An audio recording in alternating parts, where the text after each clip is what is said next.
This is Aero Farmer Steven, and we just brought in our last harvest. Let me show you what was left. Everything else we just ate right down to the ground. So we still have a little bit of dill and some Thai basil that survived. So we have those all harvested and ready for use. Since the harvest came in, springtime, time to get our next harvest going again. So let me show you what it is that we got planned. All right, the varmints are all rounded up and ready to go. Mommy's in the kitchen, so Aesop's outside watching the aquarium from a safe distance. All right, so sorry, I can't maintain the accent because I think I'm really bad at it anyways. But we have our new harvest that's here all set up and ready to go.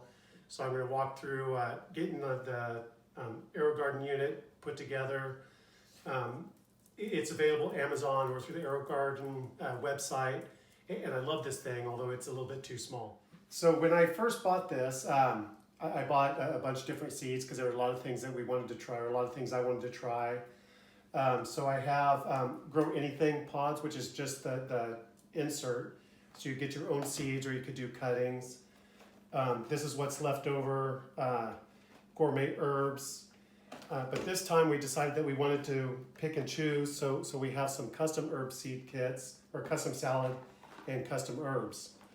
So Kathy and I are going to go through what we have and decide what it is that we want to be eating for this next harvest. All right, so this is the smallest version of the Aerogarden system. Well, I don't know if it's the smallest, but it's a smaller version. So we have six different pods that we could put in here.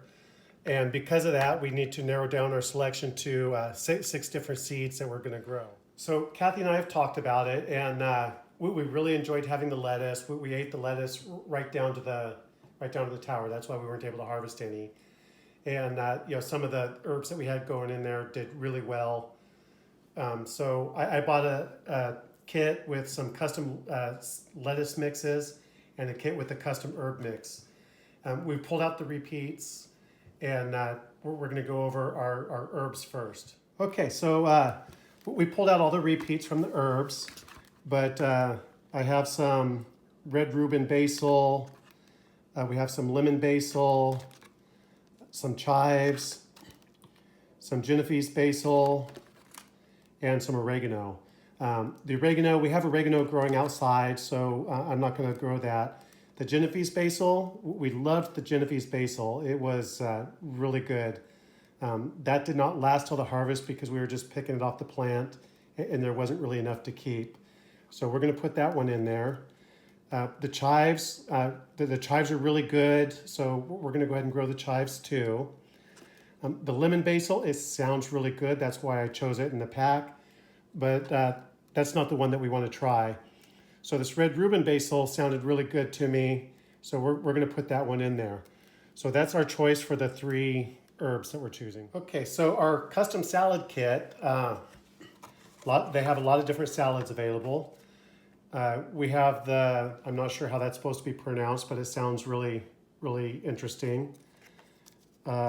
We have deer tongue, which we grew, and that one did pretty well. That one we ate right down to the unit. We have Marvel of Four Seasons. I have no idea what that is, but it sounded interesting. We have arugula. I love the arugula. Arugula is really good. We have some mustard greens, which are awesome. They taste kind of like horseradish when you take them out, or when we eat them. And the black-seeded Simpson, which was another one of the lettuces that we had before. This one we ate, and it lasted. It was really hearty. So we're going to go ahead and grow this one again.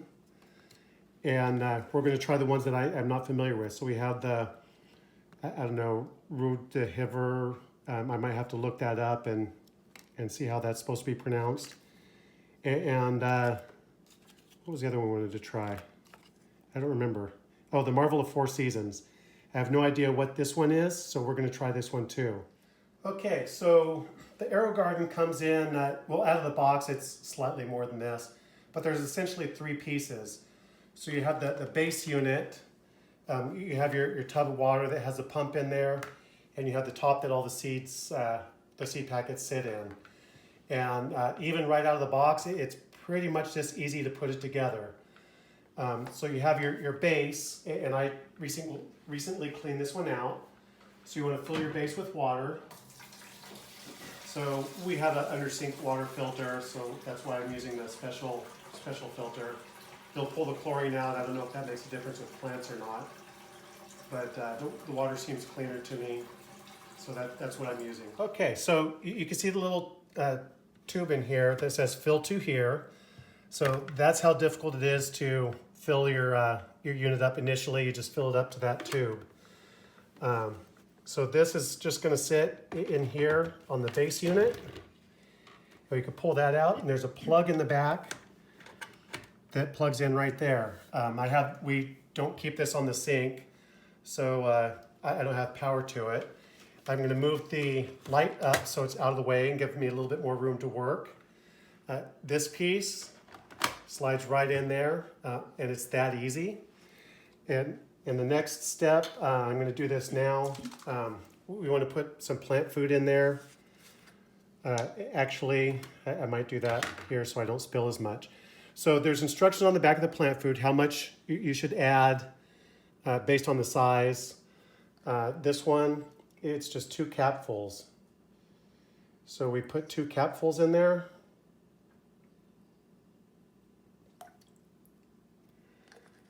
And that's all the plant food that this needs for now. Every other week you add more plant food. So this goes back on here. This is the hole that you add water or plant food in once your plants are growing. So now we have all of our seed packets, and you could pick and choose how you want to organize them. You could do it aesthetically based on how the plants look. I try to kind of look at the size of the plants. I don't think any of these are tall. Oh, nope, the Genovese basil is a tall one, and the chives are short. So you want to arrange them so that your plants get plenty of light, but with the hood, I don't know if that really makes that much of a difference. I try to put the taller ones in the back so that when you're harvesting, you could get to everything more easily. I'm going to have the lettuces on one side and the herbs on the other. So I want my tall plant in the back, so I'm going to put that in the corner. They slide in the hole, and it just sits all the way down. And then my other basil, this doesn't say how tall it is, so I'm going to guess that maybe that one might be a little bit taller. And then I have my chives, which it says short, but they actually get a little bit tall. I have some growing at my tower at work. And these are all medium, so it's not really going to matter. The one that we like the best, I think that, or the one that we know that we like the best, I'm going to put that one in the front because I figure we're going to be chewing off that one the most. And these two, I'm just going to slide in here. And you can kind of see that if it doesn't slide in, you just turn it a little bit and it's good. The next thing, there are these little domes, and these go over the packets. Just like creating a little tiny greenhouse for each individual packet. Creates a moister, more humid environment for the plants to grow. Okay, so this is the home for our garden. I just unplugged it because I didn't want to climb behind, so I unplugged it from the back of the unit. Super simple, there's a little hole back there. So this came on automatically. Ideally, you want to keep the light about 4 inches above the top of the plants so that they get the most light. There's controls on the front.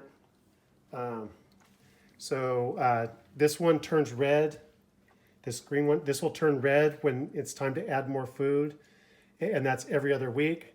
When the water gets low, this one turns red, and this is the light switch, so you can turn the light on and off.